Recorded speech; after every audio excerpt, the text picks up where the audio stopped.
Panel, bine ați venit la acest panel. I will speak in English. O să vorbesc în engleză, dar pentru cei care nu cunosc foarte bine limba engleză, interpretarea simultană este asigurată. So interpretation is provided in Romanian and in English. The title of our panel is From the Prague NATO Summit to the Madrid NATO Summit, NATO after 20 years, new challenges and new opportunities. I will be extremely brief in my short introduction because we have time restraints. So I will say just one thing about Prague NATO. It was one of the extremely important summit for my country and for other 6 countries. So the total of 7 countries were invited to join NATO. Absolutely essential decision concerning the, let's say, the current situation concerning the future for the whole region. Of course, a lot has happened in these 20 years. The situation is completely different now from many points of view compared with 20 years ago. I look at some of these decisions taken in Prague NATO Summit. There were discussions about, let's say, having Russia together in the fight against terrorism. Now, after the invasion of Ukraine by Russia, the situation is a completely different story. And we have here a very impressive list of speakers who will have to deal with some of the issues related to this panel. Issues like the Madrid Summit clearly stated which are the risks, threats and challenges facing the North Atlantic Alliance. Is that enough? What steps should be taken in order to see concrete actions and further political unity among allies? Another issue is developing a new perspective on relation with the Russian Federation. And in the current context, NATO has the opportunity to enhance its partnership around the world and encourage further integration. How will its policies for the Black Sea region look like following the Madrid Summit? I said that we have a very impressive list of speakers. My first speaker on the list is His Excellency Mr. Bogdan Aurescu, Minister of Foreign Affairs. I will present him very briefly because he is very well known, not only in Romania. He is currently at the 4th mandate as Minister of Foreign Affairs. The first one was in between 2014-2015. He was also presidential advisor on foreign affairs. We were colleagues during that period. His list of achievements is really very, very impressive. He was the chief negotiator of the Romania-United States Ballistic Missile Defense Agreement and of the joint declaration of the strategic partnership for the 21st century between Romania and the United States. He was the Romanian's agent at the International Court of Justice, coordinating the team that represented Romania in the case of maritime delimitation of the Black Sea. He's an acknowledged university professor, an international law expert. He's a member of United Nations International Law Commission, member of the Permanent Court of Arbitrage in The Hague, substitute member of the Venice Commission. Your Excellency, Mr. Minister, you have the floor.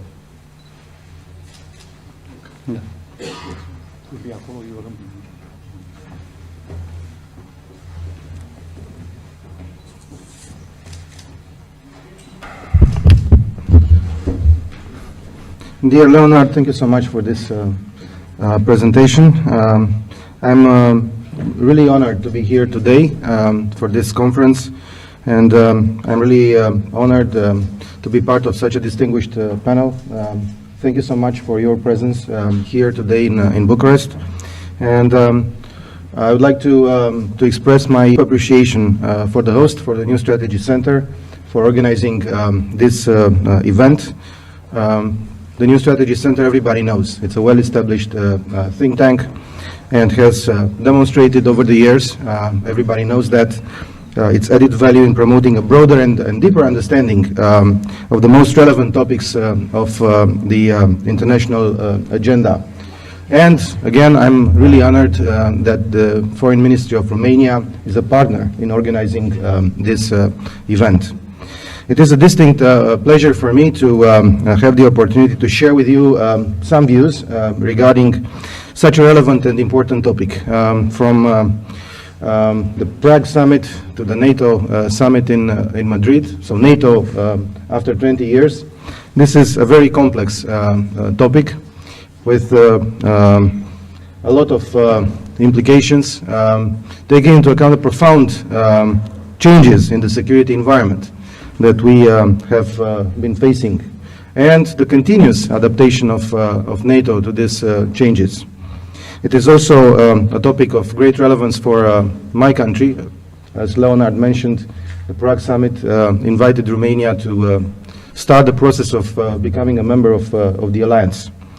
And I think indeed in the last 2 decades, this process of transformation of Romania, before and after becoming a member of NATO, marked our own success story within the alliance. And I'm not shy in saying that. I think the profile of Romania within NATO is a well-established and recognized profile. Let me first start by underlining the complex nature of the security environment that we are facing, and the radical transformation that took place in the last 2 decades, but especially in the last year and mainly in the last 6 months. 20 years ago, the world was still in shock after the dark spectrum of terrorism has struck. And as you know, the 9/11 attacks brought in focus the rising danger of terror over our countries, our territories, and our people. It was for the first time when Article 5 of the Washington Treaty was invoked. And as you mentioned, Leonard, at that time Russia was still considered a partner of the alliance in the fight against terrorism. And we also have just embarked at that time in having a formalized framework of cooperation, which was the NATO-Russia Council, which was launched in May 2002. Over the years, unfortunately, our security environment became more and more complex and threatening. And we have been witnessing over the years increased dynamics in the evolution and nature of the challenges, especially in our vicinity, both from the east and from the south. The conventional nature of threat has no longer been the norm, with the rise of asymmetric and hybrid threats, resulting in a mix of dangerous instruments used by state and non-state actors. In the last years, this dark picture got even darker. In what should be rightly considered as a long-term strategy, Russia spared no effort in order to reinstate by any means, even by brutal force, its own full-fledged great power status. And acting in a logic of spheres of influence and in no respect for international law and for its norms and principles, Moscow increased its assertiveness, its destructive rhetoric, its hybrid threats in order to change borders, to reconfigure the security architecture according to its own interests.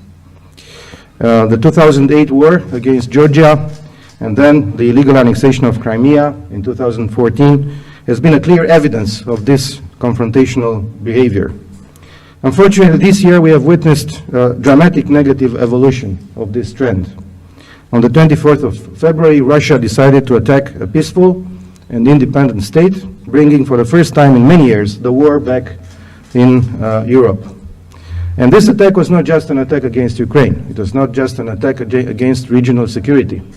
It was not just an attack against the European security. It was an attack against the Euro-Atlantic security and an attempt to change the core parameters of the international security architecture, with global implications as well. Today, Russia is undoubtedly the most serious and direct threat to the Euro-Atlantic security, and given the current evolutions, unfortunately, it will remain so on the long term. These profound changes in the security environment were also reflected in the transformation of NATO, which over the years knew some historic landmarks. I witnessed personally this transformation since 2009, when I started to be responsible as Deputy Minister in the Foreign Ministry for Security Affairs, including for the preparation of all NATO summits which have been organized since then. And over the years, we have contributed a lot to this transformation.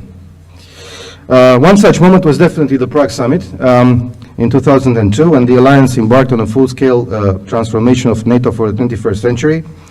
On that occasion, the ambition of the allies, as it was included in the documents of the summit, were to prepare NATO to be able to cope with the current and future challenges, including the threat of terrorism, but also the spread of weapons of mass destruction.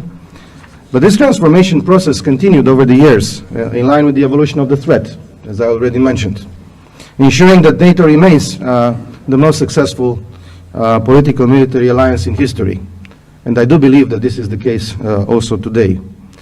The summit in 2014, the Wales Summit, the summit in 2016, the Warsaw Summit, showed that the alliance clearly understood the nature and importance of today's security, and the decisions taken on those occasions demonstrated the will of all allies to act united to efficiently address these challenges. I remember the Wales Summit very well, when we decided to introduce the pledge for 2% allocated to defense and for acquisitions of modern equipment in order to allow our countries to become efficient in countering the threat. I remember the very important decision of Wales to start creating the Very High Readiness Joint Task Force, and then the Warsaw Summit with the crucial decisions to create the forward presence on the eastern flank. At that time, an enhanced forward presence in the northern part of the eastern flank, and then a tailored forward presence in the south of the eastern flank. This year marked another essential and historic hallmark for the alliance. The NATO summit in Madrid has been a crucial milestone, achieving a new threshold and strongly anchoring the alliance in the current security landscape. It has it has set a comprehensive cooperation agenda with concrete objectives for the post-2022 security environment. And the deliverables of the Madrid Summit are indeed consolidating NATO's long-term deterrence and defense posture on the eastern flank, with a shift of posture from forward presence to forward defense. And this is for the first time mentioned in the summit declaration of Madrid. And this is due to our efforts, the efforts of other allies on the eastern flank. And we have been coordinating all this effort within the Bucharest 9 format, which was created at the initiative of the President of Romania, Mr. Klaus Iohannis, and the President of Poland, Mr. Andrzej Duda, back in 2015. Of course, the decisions of the Madrid Summit regarding the posture on the eastern flank were based on the decisions of the March Summit in Brussels, where another important decision was taken, which is the decision to create 4 new battle groups on the eastern flank, thus balancing the presence of NATO on the eastern flank. This was an objective that Romania has been pushing for quite a long time, to have a balanced approach of the whole eastern flank, to see eastern flank as a unit, as a single unit. And this was achieved in March, and then the Madrid Summit has built on this achievement. Also, through the new strategic concept of NATO, countries shaped a long-term vision, putting again collective defense and Article 5 at the core of their actions, and implementing a significant transformation of our deterrence and defense posture. We have seen the consolidation of NATO's posture on the whole of the eastern flank. Romania has been advocating, as I mentioned, for quite some time for this balanced approach, especially that the southern part of the eastern flank, where Romania is located at the Black Sea, is the, well, closest to the hotspot in Ukraine. As I was mentioning at the beginning, from Prague to Madrid, this journey is extremely relevant for Romania. In Prague, we have received the historic invitation to join the alliance. Since then, we have embarked on a path that required a lot of efforts and dedication. Today, we are full-fledged members of NATO, a responsible and active ally, and we are working to consolidate the profile of our country in the alliance. And for Romania, NATO continues to be the cornerstone of the Euro-Atlantic security. It is through NATO that our security has reached an unprecedented level. And this is, well, very valid today, even if we see what happens next to us in Ukraine. The adaptation process started in Wales, continued in Warsaw, has been instrumental, as I mentioned. The Madrid Summit went even further. We are now hosting NATO structures on our ground. We have a substantial military presence of the allies on our territory. We are an integral part of a consolidating posture that unites the north and the south of the eastern flank. And what is extremely important, we have managed to include in the documents of the summit the fact that the Black Sea is a region of strategic importance for the Euro-Atlantic security. And we have to build on that.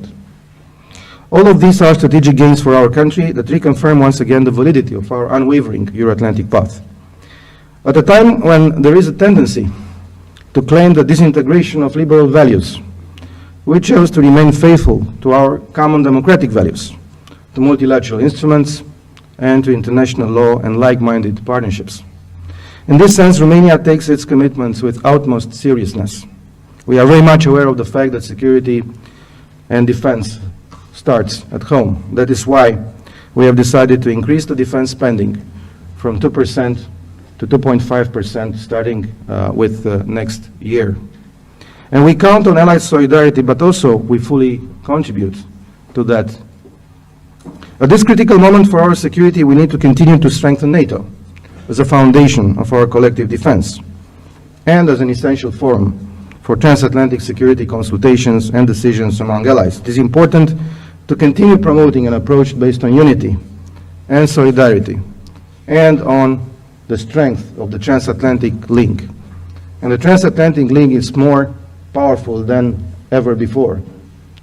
And this is one of the results of the war Russia unleashed against Ukraine. I think President Putin has miscalculated a lot his plans.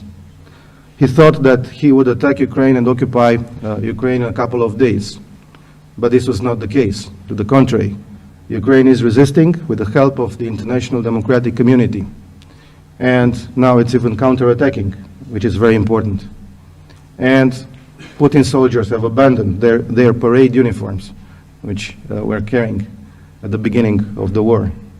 Mr. Putin tried to divide us and tried to attack our unity. To the contrary, the unity inside NATO is more powerful than ever. The unity inside the EU is more powerful than ever. The unity between the two shores of the Atlantic is more powerful than ever. Well, he thought that he would intimidate the countries in the region, including in the alliance and in the European Union. The effect was to the contrary. Neutral countries like Finland and Sweden decided to join the alliance. Other countries in our eastern neighborhood decided to embark more decisively on the European path, and the European Council in June decided to grant candidate status to Ukraine and the Republic of Moldova and to recognize the European perspective of Georgia. So, I think we should thank Mr. Putin for that. Well, we need to continue to invest. We need to continue to invest in our solidarity. We need to continue to invest in the transatlantic link. We need to continue to invest in our capacities, and we need to continue to invest in our partnerships. All of them are key to NATO's role and NATO's credibility. We experience a challenging landscape, but it also presents NATO with a real opportunity, which we have already started to use.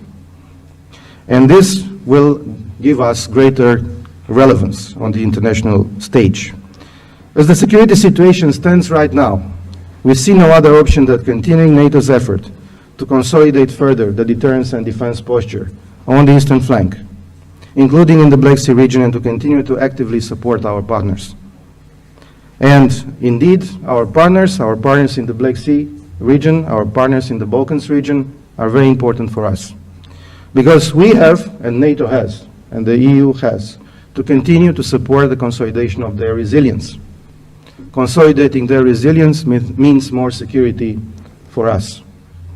And this is valid for Ukraine, of course, for Georgia, for the Republic of Moldova, which need our continuous attention and support. And we can show that our partners are not alone.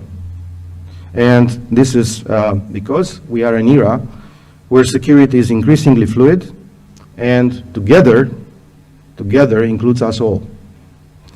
And I would mention here the role of the Euro-Atlantic Center for Resilience that we have created in Romania, in Bucharest, which is already becoming operational, and which already grants support in building resilience for our partners in the East. Ladies and gentlemen, let me conclude by reaffirming Romania's resolve to actively contribute to all efforts aimed at consolidating the international security architecture in order to achieve a safer and more secure world.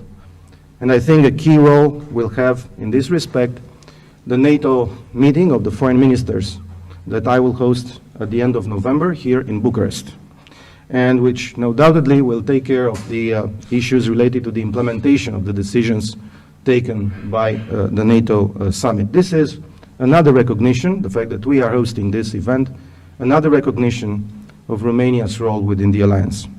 I would be happy to take your questions and join in what I expect to be a challenging but most rewarding debate. Thank you so much.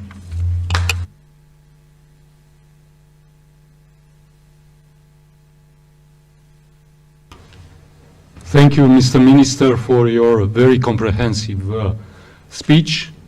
I will now, invite the following speaker to take the floor. I'm talking about Dr. Andrei Benedescic. I don't know if my pronunciation was the correct one, but okay.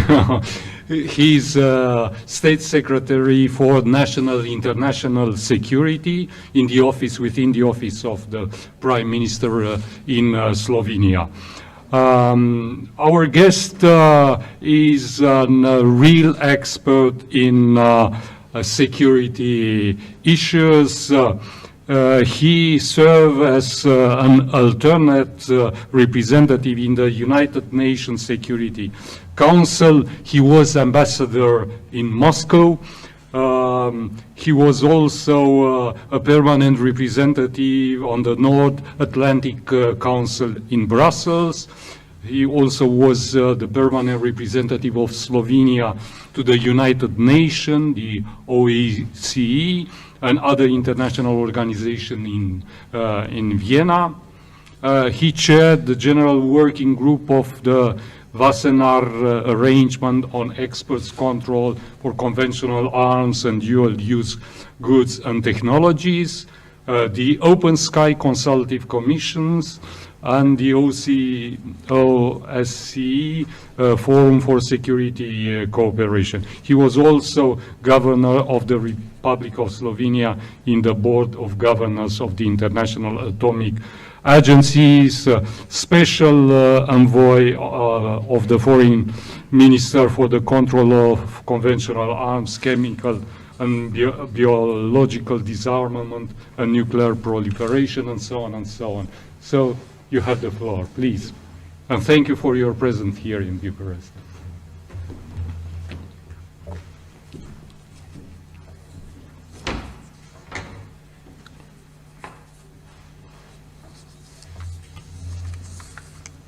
Well, thank you for this really kind presentation, and at the same time also I would like to thank the New Strategy Center for having me here. Thank you for allowing me to be again in Bucharest. It is a great pleasure for me to be in this beautiful city, and actually especially today for two reasons. The first one is that I'm able to say thank you directly to the Foreign Minister of Romania thank you for Minister Aurescu for helping us out in July.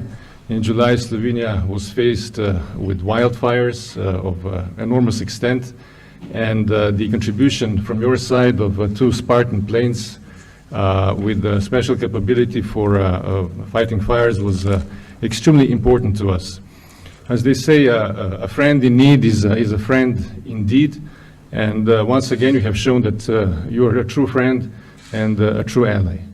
Let me just say that one of the reasons why the wildfires were so dangerous is that they took place in the karst region of Slovenia, which during World War I was part of the so-called Zonca front, and that is also why the firefighters had an extremely hard time, not only because of the terrain, because of the rocky features, but also because they were faced with numerous unexploded ordnances from World War I, and basically were not able to go into the fire, which is why help from the air was extremely important. So once again, thank you, Romania. Let me also say that, of course, this particular example also shows how things have changed, and this brings me to my second point. I really am glad to be able to speak on this topic, because when it comes, for example, to the Madrid Summit, the declaration, but also the strategic concept which was adopted, it also recognized climate change as one of the issues that we need to be attentive to when it comes to security in the future. And let me also say that some of our procurement decisions in the future will also reflect this particular experience of ours. So we are already looking into our Spartan plane, which is supposed to arrive next year, to also have an additional module for firefighting, for to act like a Canadair, to be basically a kind of a double use capability. As the minister mentioned, before 2002, the Prague Summit was basically, in a way, another age. The declaration was very much marked by what happened earlier that year in Rome, when the Rome Declaration was adopted and when the NATO-Russia Council was established. It seemed that we were in a totally new environment, an environment where NATO would go expeditionary. As you remember, this was already several months after the creation of the ISAF operation, and of course 1 year after 9/11, which triggered the first ever activation of Article 5. It has been already described that NATO has traveled quite a path since then, and if I return to the question posed by the moderator about what have we learned and where we are going, I would emphasize 3 points as far as the NATO allies are concerned. I think that the first point is that we do now have a clear understanding of Russia, both of its intent, but also of its capabilities. I would also say that there is now an understanding among the allies about the danger of geopolitical gray zones or vacuum in its neighborhood. And finally, I would say that the allies now understand also the absolute need to engage on a global scale and also to engage in that sense with the global partners. When it comes to the first point, the very fact that we are mentioning here the Prague Summit shows that the alliance was has basically really traveled a long path in its approach to Russia. Russia was defined in the previous NATO strategic concept as a strategic partner. We really went out of our way to accommodate their desires, their fears, and we gave them also through the NATO-Russia Council a privileged forum for discussion. NATO-Russia Council could not really be compared to the Ukraine NATO Commission or Georgia NATO Commission. As you also know, one of the official languages of the NATO-Russia Council was also Russian, in addition to English and French. So it was really a privileged forum, which we thought that the Russian side would take advantage of. Even after the war with Georgia, we continued with our approach of constructiveness. I also already mentioned the Lisbon decision, but even after the Crimea took place, we were looking for a kind of a ramp off, and we always took into account the spirit and the letter of the NATO-Russia Founding Act of 1997. In fact, we are still following it today because, as you know, the limit there informally is of no substantial combat forces in new member states, which was always understood as no more than a brigade per country. And of course, the NATO-Russia Founding Act also includes very important language regarding nuclear capabilities and nuclear infrastructure.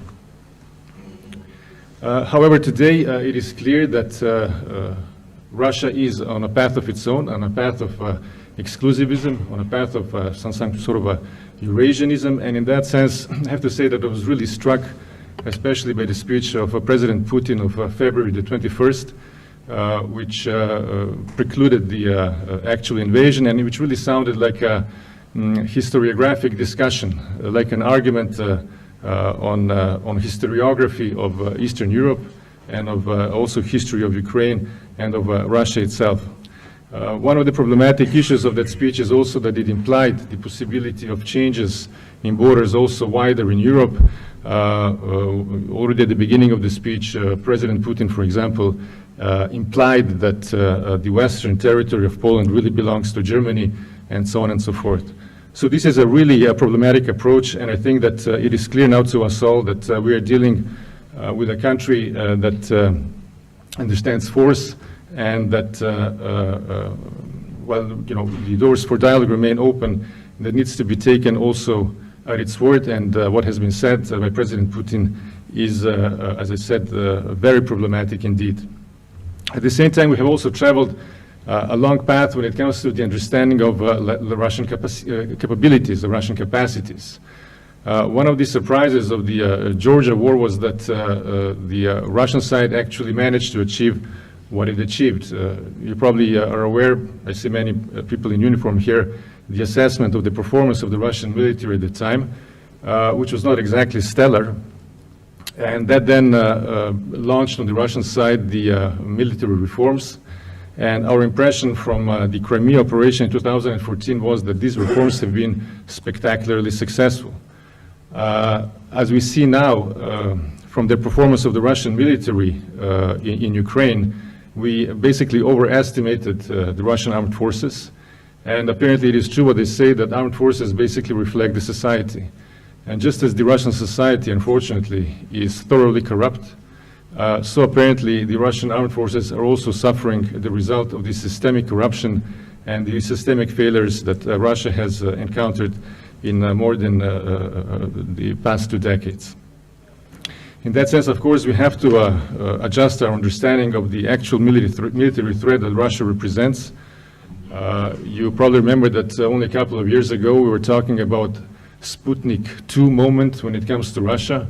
We were saying that because of the development of some of the new forms of weaponry, especially when it comes to hypersonic weapons, Russia has basically overtaken the West in certain aspects of technology, and we basically felt on the defensive. I think that this must be reassessed now, while of course also taking into account the fact that Russia remains a nuclear power. And in that sense, I return once again to the issue of the NATO-Russia Founding Act and the language there, which relates to nuclear infrastructure.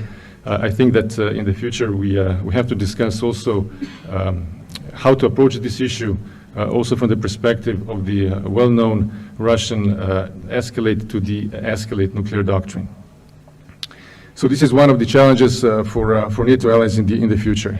The other one is acting on our new understanding that living gray zones is dangerous. Let me say that when I joined the North Atlantic Council in 2011, and that was just as the operation in Libya was winding down, that I could really sense fatigue in the alliance when it came to the issue of enlargement, and also fatigue when it came, for example, to the issue of the Western Balkans. I remember the phrase that we spend too much time per capita per Western Balkans. As we know now, this was not the wisest approach, and I'm therefore glad that when it comes to Euro-Atlantic institutions, it is actually NATO that took the lead in taking the necessary steps, especially when it comes to the admission of Montenegro and afterwards also of North Macedonia into the Euro-Atlantic structures. I also think that on the basis of what we have seen from the Russian side and also on the basis of the new assessment of what Russia is and is capable of or is not capable of, we should also return to the important decisions that were taken here in Bucharest in 2008, where we said that Ukraine and Georgia will become members of NATO. I think we need to start thinking about acting on that particular promise. And I also think that we need to finish the unfinished business in the Western Balkans.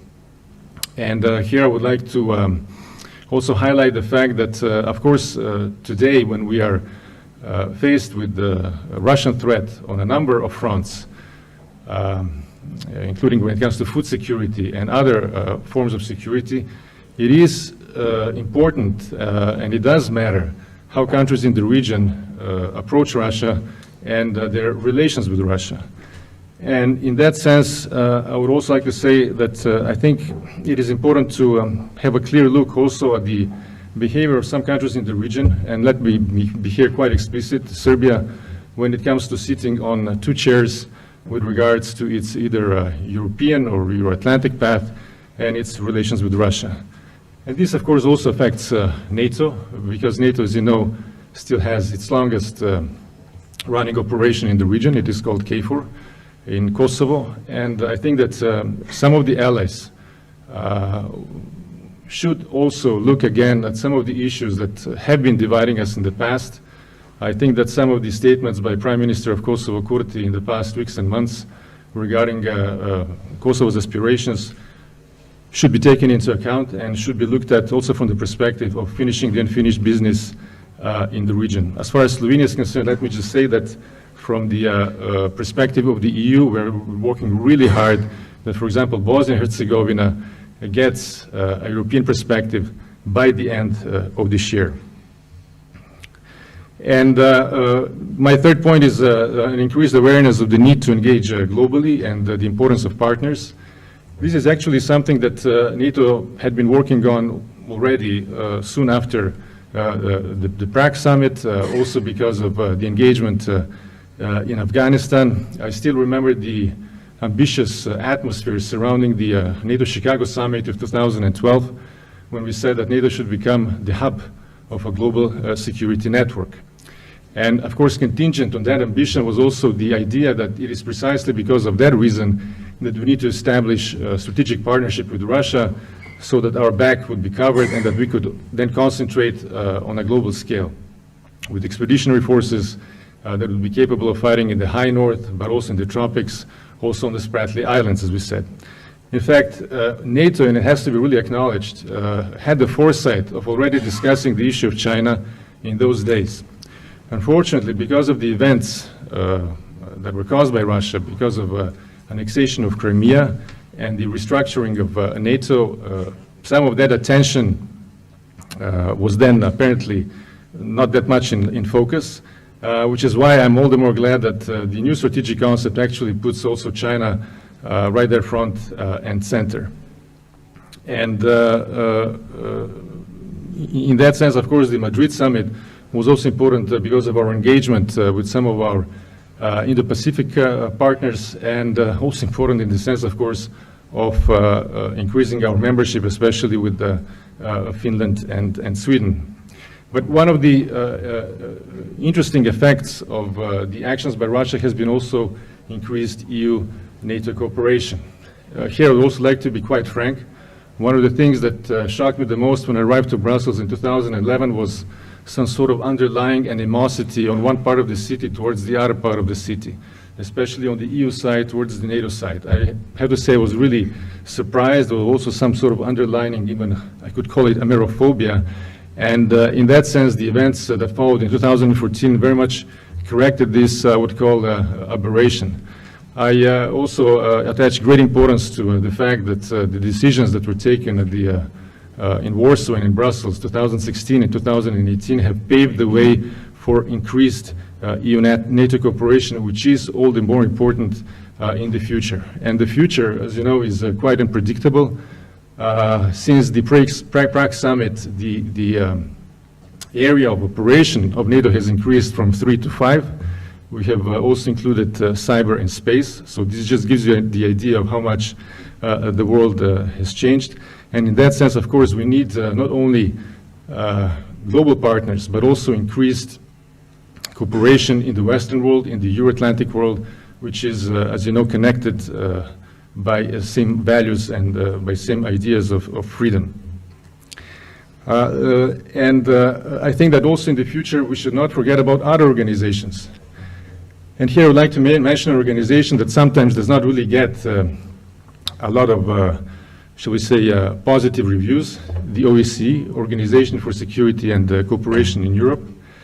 Let me say that the OSCE, which was really born out of the Cold War, has nonetheless shown to be an all-weather forum.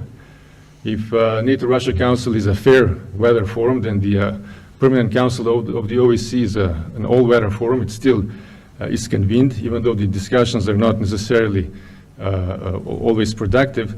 But even more importantly, we're still talking, when it comes to the OSCE, about the three pillars of the European security architecture, namely the Vienna document, the CFE Treaty, and the Open Skies Treaty. And here I would like to say that regardless of the current situation that we find ourselves in, these instruments have proven their worth. If you had followed the discussions, for example, on the Vienna document over the past years in Vienna, you could have sensed that something was coming. And at the same time, if you were following the discussions within the Open Skies Consultative Commission, you could see actually the storm coming. I chaired the commission in 2017. It was an extremely difficult period. I had to learn the Open Skies Treaty by heart. It's a very interesting one, especially the technical part.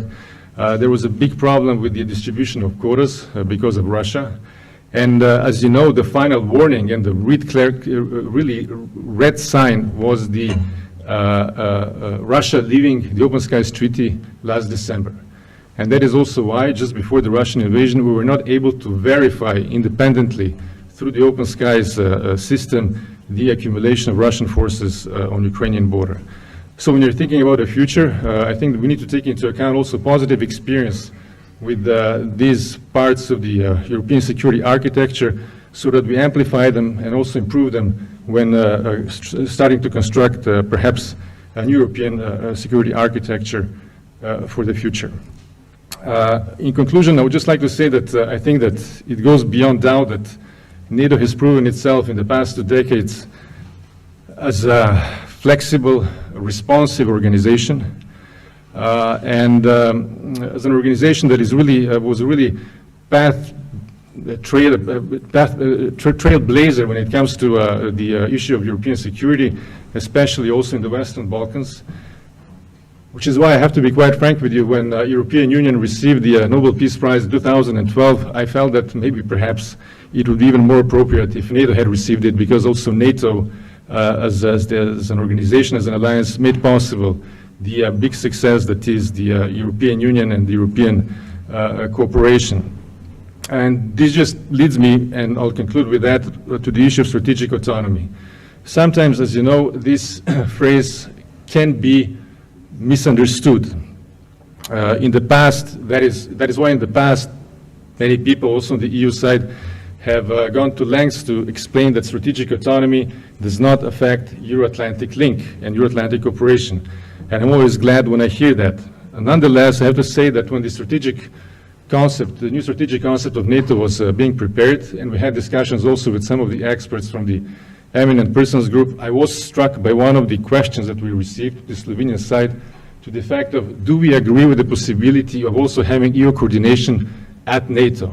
I have to say, as a former permanent representative to NATO, that my breath was taken away by the suggestion, by the suggestion in the sense of its provocativeness and possible destructiveness for NATO efficiency, if you know how NATO operates, for the practices of NATO, for the very spirit of the alliance and the way that allies operate. In that sense, my appeal would be to work for increased EU-NATO cooperation, but then at the same time respecting NATO practices and NATO traditions. Because at the end of the day, what is NATO? NATO is an organization that has perfected the most the way for sovereign countries to operate in the area which is the most sensitive for sovereign countries, and that is the area of defense. So let's keep it that way. Thank you.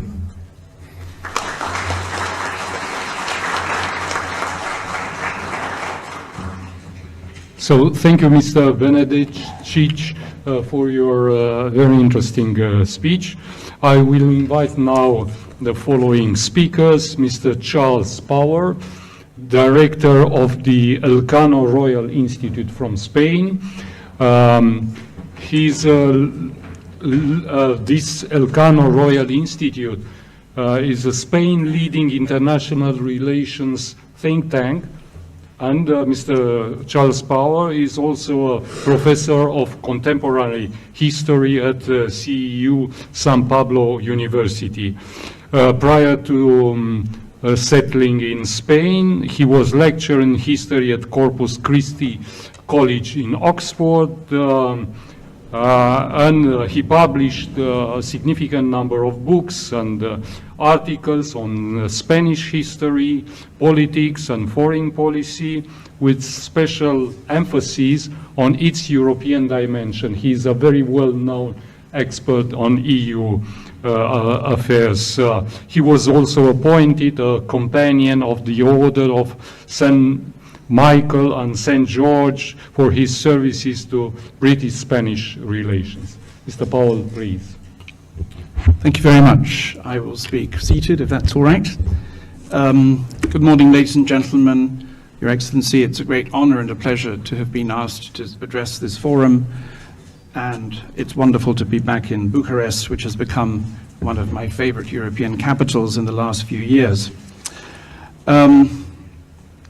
As you can see, I don't have a terribly Spanish-sounding name, but I am in fact a Spanish national, and I am extremely proud and honored to be the director of the Real Instituto Elcano, which is Spain's leading think tank.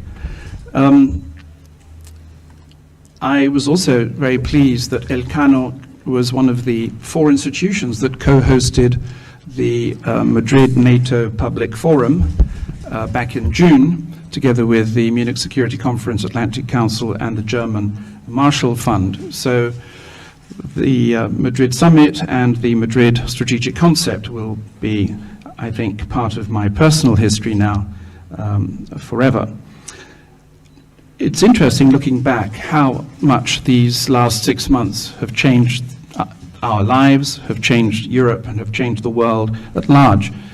Back in late 2021, when we were preparing the program for the NATO Public Forum, to be honest with you, I was rather concerned that it would be a rather dull affair. There didn't seem to be any terribly interesting issues that we could discuss that would captivate a generalist audience. The sexiest item on the agenda was the climate security nexus, to be totally frank with you. And yet, as a result of the brutal, illegal, and totally unwarranted invasion of Ukraine on the 24th of February, everything changed.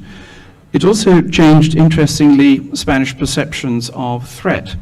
We at Elcano conducted a poll in June, according to which, first of all, 54% of Spaniards spontaneously identified Russia as the major threat to Spanish national security, and I cannot emphasize to you what a sea change in political culture this represents for my country.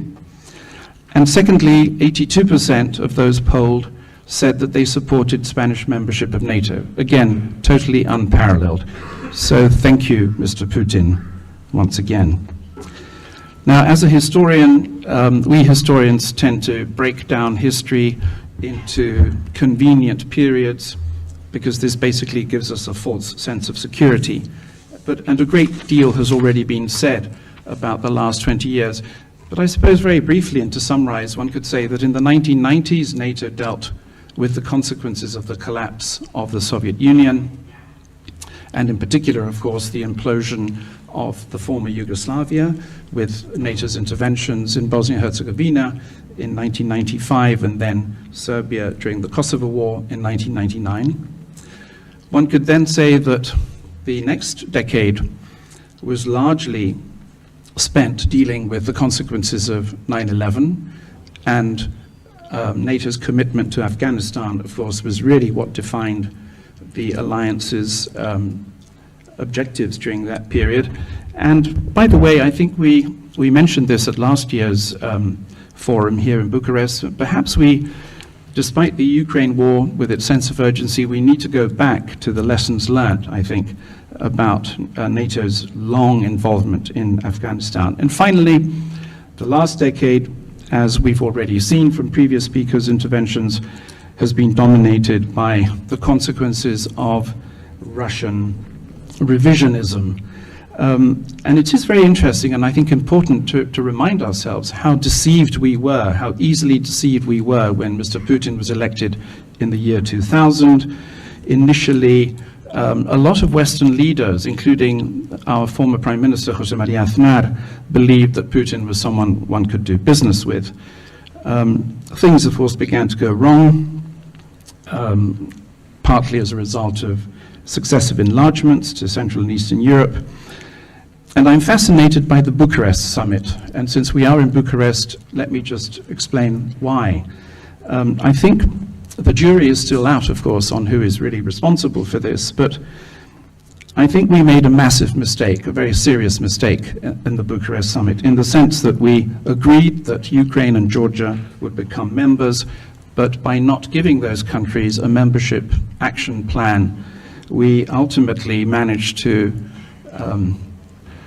alarm the Russians without giving Ukraine and Georgia the kind of guarantees that they really needed. I think this is something that, again, we should keep in mind as we go forward. I think we should also be honest in recognizing that NATO's response to Georgia in 2008 was very weak, and that this probably generated a sense of impunity in Russia. Be that as it may, I think the turning point, obviously, is the annexation of Crimea in 2014, which marked a complete turning point, and the Wales Summit that has already been mentioned in September of that year. And it's really the Wales Summit that marks the beginning of a process of adaptation and rebalancing towards collective defense and deterrence, and away from the crisis management and out-of-area focus that had dominated NATO until then. The goal of the Wales Summit was basically to reassure our Central and East European allies in face of this growing Russian revisionism, hence the launch of the Readiness Action Plan, the Very High Readiness Joint Task Force, and so on, which have already been mentioned. And then finally, of course, we have the Warsaw Summit in 2016, which accelerated this process. Now, the Madrid Summit has been fascinating to watch because obviously the war in Ukraine was a game changer. And NATO, I think, has stepped up to the plate and has lived up to its expectations. The Madrid Strategic Concept is a very powerful document, and the elements that compose this concept are well known, and I won't go over them. But I did want to mention something that was briefly touched upon, which is China. We have finally taken a position on China, and what I'd like to stress here is that we are also implicitly acknowledging that there is a very strong relationship, there is a very clear linkage between the Eastern European theater and the Indo-Pacific theater.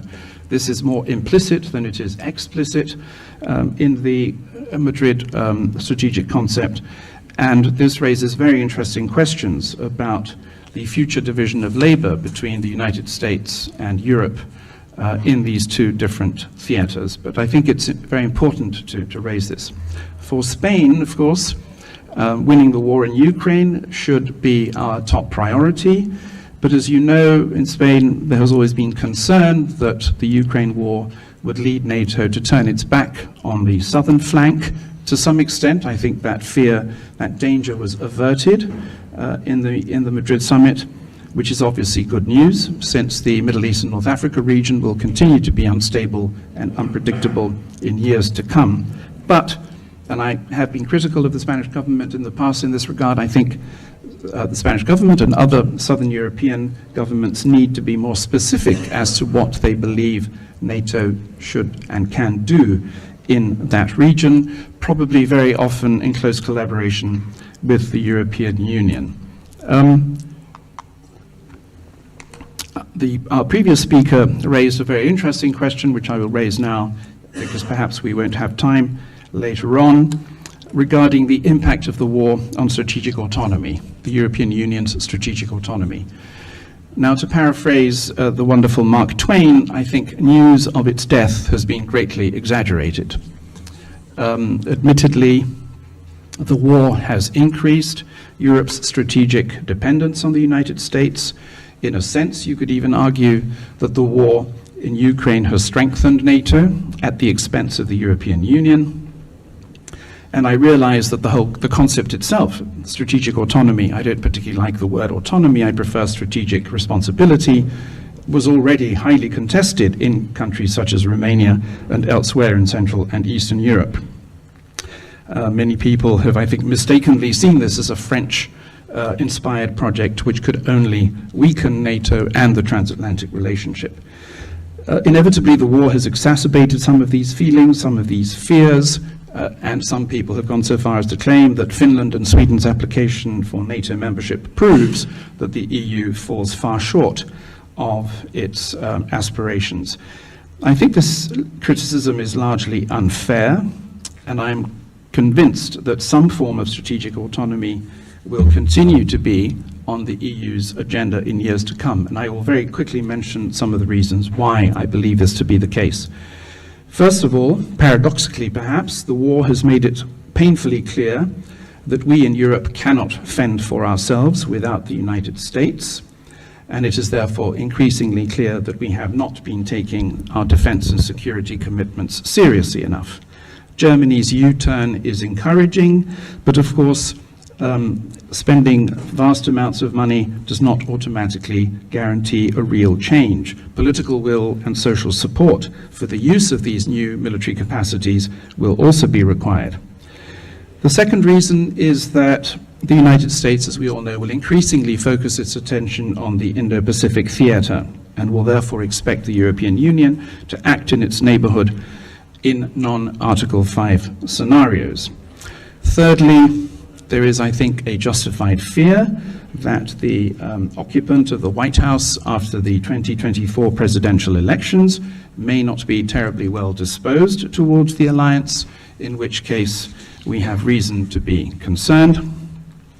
And finally, I think it's also an important point, the European Union is actually better suited because of its toolkit, because of its policies and instruments to prepare European member states to improve their commitments in the defense and security field. NATO is an intergovernmental organization. The European Union has supranational instruments, funds, tools such as the European Defence Fund, the European Defence Agency, which can actually allow Europe to spend more, but above all, to spend much better and to spend together. So for all of these reasons, I think European strategic autonomy, however you want to phrase it or interpret it, will continue to be on the EU's agenda despite the war in Ukraine. And I'll leave it there. Thank you very much.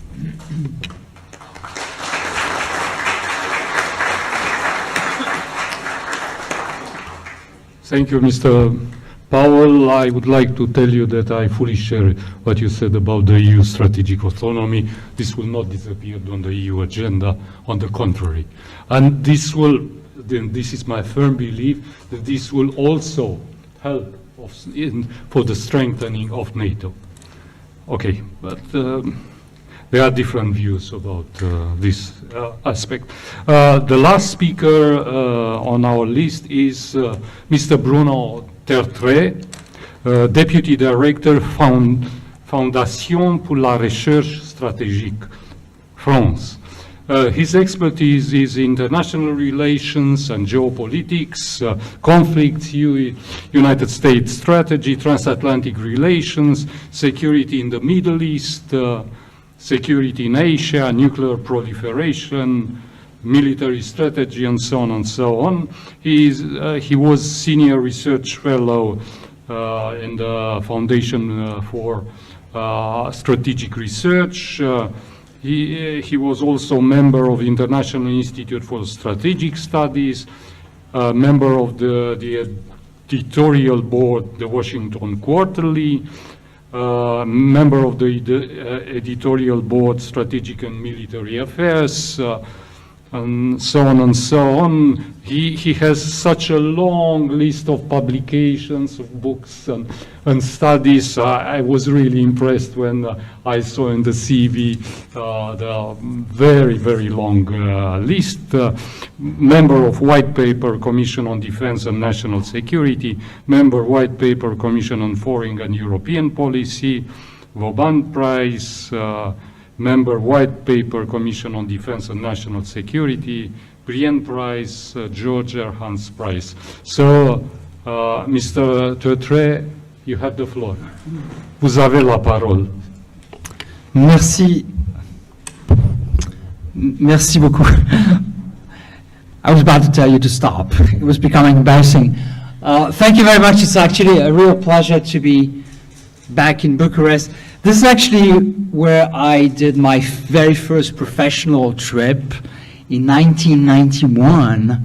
I was part of a monitoring mission for Romania's first free and fair elections. And it's always a pleasure to see that this country has become a vibrant democracy, a strong member of the EU, a strong member of NATO, maybe soon a member of the OECD, member of the Schengen area. So how this country has changed and been transformed, it's always a pleasure to see this. So in retrospect, I think there have been two most remarkable evolutions for NATO. One is obviously that it has nearly doubled in size, but I think the most remarkable one is really its endurance and adaptiveness and ability to adapt to circumstances.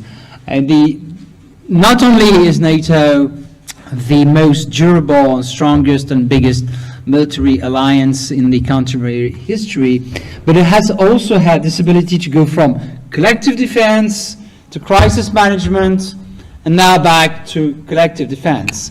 And this was not a given because it's also a heavy, sometimes cumbersome, sometimes slow organization. But I think its members and its leadership have been able to steer it very effectively in the past decades. Going back to 2002, I think that we were right to give Russia a chance. We had to do it, if only to make sure that nobody could say we did not give Russia a chance. No, we did. We created the NATO-Russia Council. We made the unilateral commitments not to have significant combat forces presence permanently, not to have nuclear weapons in the East, etc.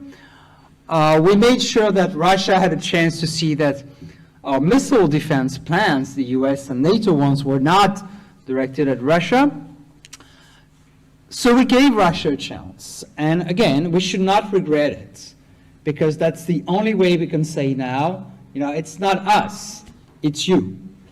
Russia has changed more than NATO did. And Russia has not changed because of what NATO did. Still, I think it was wrong in retrospect to do three things. First of all, I fully agree with Charles. The Bucharest decision was probably the worst of all possible compromises. In diplomacy they say, compromise is a good thing by nature. Well, no, sometimes compromise is not a good thing. And indeed, Charles, I agree with you, the Bucharest decision was at the time thought as being a reasonable position, but that neither nor was probably the worst of all worlds. Of course, it's easy to say that now, but we have to learn from our collective mistakes. The second mistake we made is that we never really managed to find common language to warn Russia that even though Ukraine, Georgia, and other former countries which used to be in the Soviet bloc, even though they would not be members of the alliance, we would still care about what happens to them. There were ways to say that strongly. Okay, they're not members, they don't have the map, But watch out, because we care about what happens to them. We could have done that. We never really did it. We did not manage to make Russia think twice about what we would do if it attacked Georgia or Ukraine. And Georgia should have been the warning sign. We could still have done it after what happened to Georgia, but we did not. The third mistake, I think, was to keep our unilateral commitments for so long. Remember that in Madrid, we did not say the NATO-Russia funding act is dead. Okay, maybe it's indeed better to put it in limbo and to not say whether it's still valid or not. But I think we could have sent a stronger message to the effect that these unilateral commitments we made regarding the permanent presence of significant numbers of combat forces and the changes of our nuclear policy, these are signals that we could have sent earlier on. It could have helped. Now, none of this may have deterred Russia from invading Ukraine, but at some points I think we were too timid, too shy, and not bold enough. A few words about what has changed regarding my own country, because it has had a particular position in NATO. When we came back in 2009 to the integrated military structure, it was simply a pragmatic decision. Yes, the French can be pragmatic from time to time. So it was a pragmatic decision. NATO had changed, the world had changed, NATO was doing crisis management. It was better we were participating in those operations, so it was better to be fully in than to be partly out. There was also the idea that we needed to build trust with our allies and partners if we wanted to show that we did not consider the EU as a competitor to NATO. So that 2009 decision, and I can speak from experience because I played a small part in the brainstorming that led to that decision, it was also a trust-building exercise. That no, the EU is not. I know that some people, including maybe in this country, still think that the French see the EU as a competitor to NATO. So we've been saying no for 15 years now, maybe almost 20 years, but still, if you don't want to believe it, what can we do about it? So that complementarity between the EU and NATO that we are looking for and that we all agree upon today was also one reason why we rejoined the military structure a bit more than a decade ago. Finally, a couple of points about our policy vis-à-vis Russia, because it is connected with our policy vis-à-vis our host country, foreign minister, as you know well. And I think that many of you in Romania remember that it was the French who suggested in early February, that NATO should have a permanent presence, or at least an increased presence in Romania or in the southeast. And I believe that, correct me if I'm wrong, Minister, I think the first French soldiers arrived on the 27th or 28th of February. So our commitment to the defense of the southeast and to the defense of this country cannot be put in doubt. I fully agree with Charles on his diagnosis on the Brussels Summit, and overall with the words that have been uttered by previous speakers on the Brussels Summit. I think it is a very successful summit. The identification of threats is clear. First, Russia. Second, terrorism. That's something which has not always been noticed by some observers. Second is not China. Second is terrorism. And the unity of the alliance was not a given. I think it was also a good strategic concept which was adopted with an adaptation of strategy, in particular for multi-domain deterrence, which I thought was quite successful. The language on EU-NATO cooperation is also very clear and very satisfying. And on China, I think we collectively managed to avoid a China versus Russia trap. I think on these matters, the declaration and the concept are appropriately fine-tuned. I know that think tankers like to criticize, and that's what we do every day. That's our bread and butter. But sometimes we have to tell our government, hey, you know what? You did things right. You did good this time. And I think that in Madrid, you guys in government, minister, if I may, you largely did good. I think it's very dangerous that we treat China and Russia as a bloc. The more we will do so, the more we will encourage their narrative, which is the West is against us. They are different. They don't form an alliance, even though their cooperation grows and grows. I think their relationship will be increasingly complicated, but we have to make it clear, as we did in the strategic concept, that China is a strategic problem, a strategic challenge, and increasingly so, but it's not a direct military threat to Europe. So finally, what remains to be done for NATO, just a little reminder, the candidacies of Finland and Sweden have been accepted, of course, but they're not, the ratification process is not finished. And the way the small number of allies which still have to ratify will do so will be very, very closely watched by the other allies, and it is to be hoped that this ratification process will be successfully concluded in a smooth way, but let's wait and see. But I want to finish with one particular question that was raised by Charles earlier on, is the problem of the possible scenarios for future US policy. It is true, Minister, that our unity was maybe more powerful than ever. And again, I share this view in terms of the messaging that we gave the world in Madrid.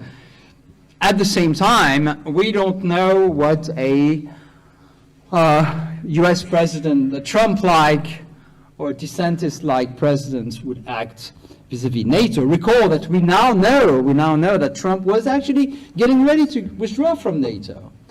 I know that's a scenario we don't want to think about, but no, I'm putting my French hat back on because the French like to warn their allies about this possibility. Sometimes they're wrong and sometimes they're right. You know, when Macron talked about the risk of a brain death in October 2019, he was actually referring to something very specific.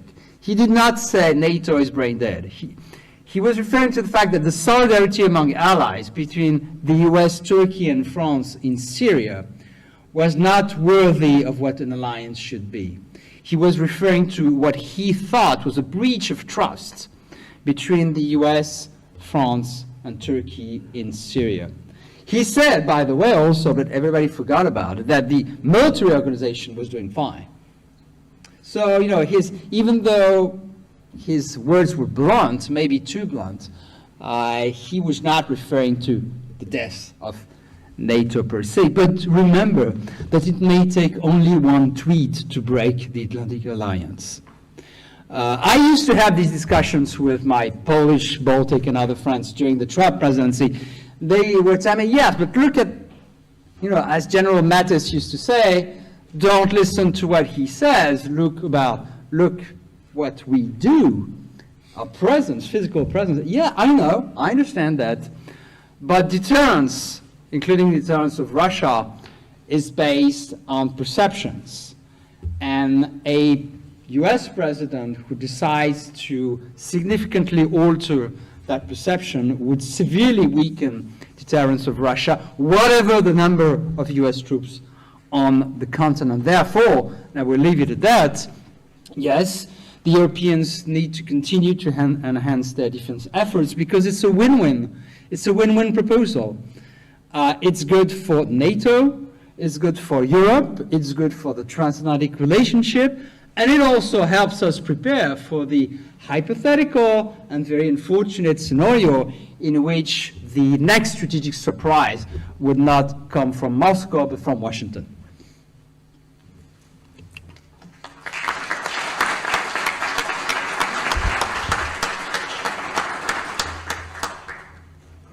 Thank you very much for your intervention.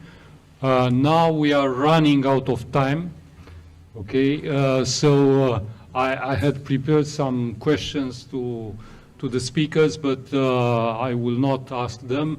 I allow you to ask 2 questions, but please let be very short questions in order to allow our speakers to answer. Who would like to ask? Anybody?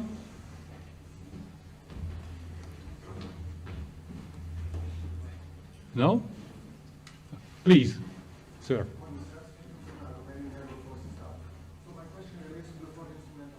Political, economical, civilian and military.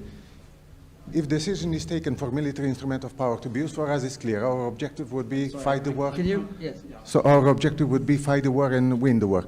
But, sir, Mr. Tertre, would you possibly see any effective use of the non-lethal instrument of power in order to ensure the Russian compliance? Thank you. The question is addressed to? Is addressed to Mr. Tertre. Can you clarify it? I'm sorry, I did yeah. not hear part of your question. Do you, sir, see any effective use of non-lethal instrument of power in order to achieve the Russian compliance? Russian compliance with what? With anything, just in order to solve a crisis. In the given case, in order to have them deterred to start an aggression against a NATO nation.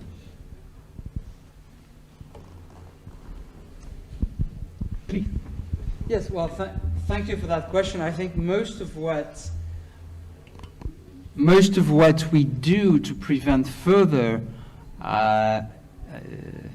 Russian aggression is actually non-kinetic. NATO is not at war with Russia. NATO is increasing its deterrence vis-à-vis Russia. So yes, that's a military non-kinetic, but not only military. I think that one of the key lessons from February the 24th is that the threat deterrence failed. Our deterrent failed. Not our military deterrent, but our economic deterrent. You see, one of the lessons for me of February the 24th and the 6 months that ensued is that one, our deterrent failed, that is the threat of massive economic sanctions were not enough. 2, our military deterrent continues to succeed because it seems that Mr. Putin continues to treat Article 5 protected countries differently from non-Article 5 protected countries. So I think the key now is to ensure that if faced with the prospect of defeat or at least failure in Ukraine, as is likely to be the case, how do we deter Russia from intervening further in the southern Balkans, in particular in Montenegro, Serbia, Kosovo, and of course in this country's neighbor, Moldova, which needs to be commended for the amount of efforts it gave to, like Romania, to the Ukrainian refugees, and fortunately we are helping Moldova. So that's the key question, and I will be mostly non-military, but deterring Russia from messing further in the Balkans and in Moldova is I think, one of our next big challenges. Thank you all. The last question, unfortunately, because we are running completely out of time. We do not have time for further questions and answers. Thank you very much. And since I'm working with the Satellite Center in Madrid, I can say this was a stellar panel, very comprehensive, very interesting. But the question is the following.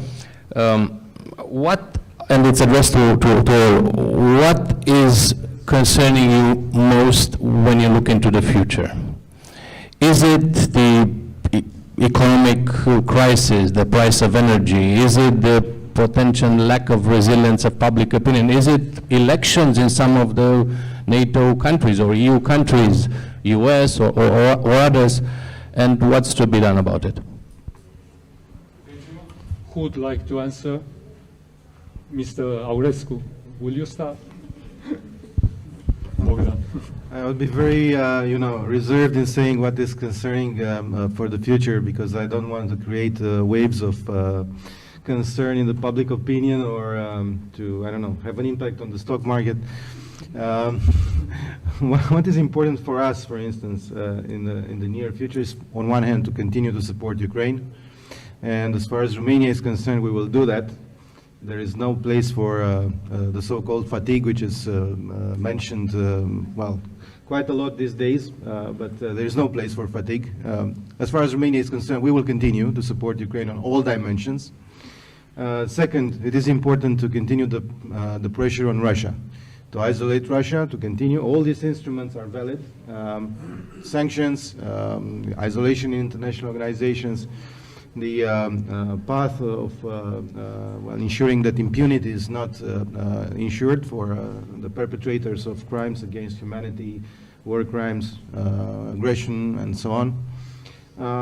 And I think the effort of keeping unity of the transatlantic community, this is also an instrument which needs to be to continue to be functional. So instead of worrying for the future, I think it's important, of course, to have prospects of possible evolutions. But I think instead of worrying for the future, I think it's the right time to be proactive and not to react just for the sake of being defensive. This is, I think, the most important right now. I'm worried, for instance, if you want to mention, I mentioned one particular point. For instance, I'm worried about the incoming so-called referenda in the occupied territories of Ukraine.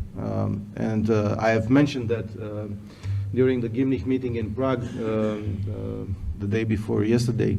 I mentioned that we need to be prepared for this scenario and to have a proper reaction to that. But this is one element that I can bring up right now. For the rest, well, we have to continue to work together in unity. I think this is the most important thing. Could I? Mr. Benedict. Thank you. As far as fatigue is concerned, I absolutely agree with the minister. There's no room for fatigue when it comes to Ukraine. We are fighting through Ukraine also for our way of life, and that's why we should continue supporting. As far as what worries me is energy security. And in this connection, I would like to recall that a couple of decades ago, when the Slovenian philosopher Slavoj Žižek was asked by a foreign journalist about the region, he uttered the phrase, you know, we, the Balkans, we are the future. And it turned out that he, in a way, was right when it came to future developments. And in that sense, I would just like to draw attention to the fact that during the past 2 weeks, you have had rolling blackouts in Kosovo. And if that is any harbinger for the future, we really should take care of our resilience also in the energy sector.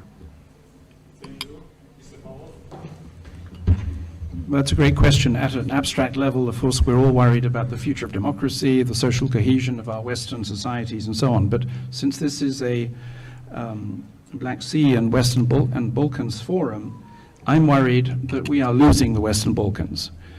We have done very little to help the candidate countries in the Western Balkans to converge with Europe, politically, economically, socially. President Macron, as you all know, has proposed the creation of a European political community, which might enable us to bring the Western Balkans closer to the EU 27. And I would go further. I think we have to offer these countries access to some elements of the four freedoms. By the way, we're already doing this with Ukraine, freedom of movement. So why are we treating countries that have been negotiating for EU accession for decades in some cases worse than we are treating Ukraine? Obviously the war is the answer. But if we really don't want to lose countries like Serbia, we really have to change our mindset. Thank you.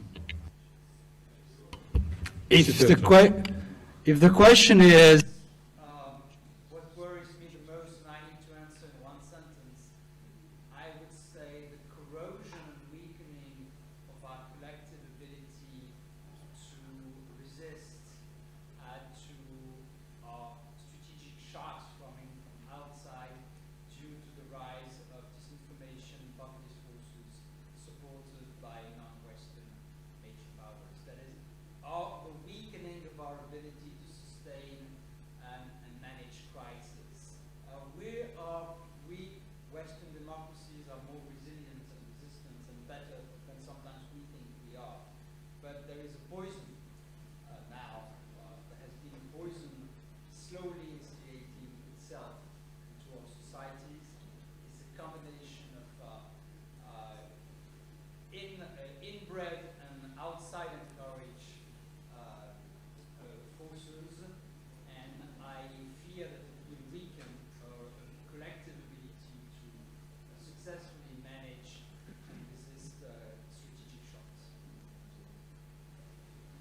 Thank you. Unfortunately, despite the fact that the debate was so interesting and so interesting, unfortunately, we have to stop here our discussions because there are other people who will have to come here. Let me thank you to all the speakers, to you for the presence, and I invite you to applaud our speakers. Thank you.